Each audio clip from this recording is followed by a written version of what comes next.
Good evening to you all. I welcome you back to my YouTube channel, Psalms of Mercy. Before I get into today's business, I just want to appreciate you all for supporting me.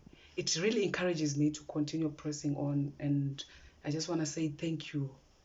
And today I'm going to be sharing with you Psalms of Mercy chapter 2 from verse 1 to 19. I was inspired to write this psalm by Sarah, Abraham's wife. For some time I was just thinking about her, how she was coping in a situation, being married to a man who is called a friend of God, a man who talks to God, a man who spends time with God, yet she still remains barren. So I tried to be in her shoes and made a conclusion on her behalf.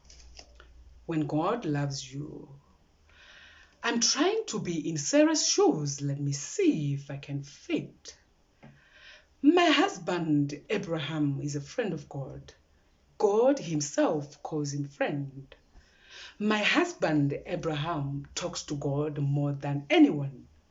My husband Abraham obeys God more than anyone, and my husband Abraham loves God more than anything. Yet my husband Abraham cannot give me a child.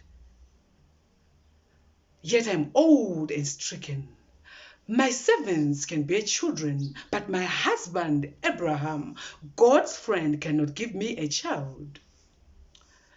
I'm just thinking loving, obeying, and fearing God is not a major.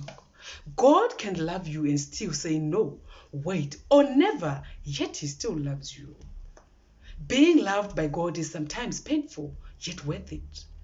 At times, he can choose to answer the prayers of all those around you except for you. And not because he hates you, but because he loves you and he wants to test your heart to see what's hidden inside. Do you love him for who he is, or you love him for what he does?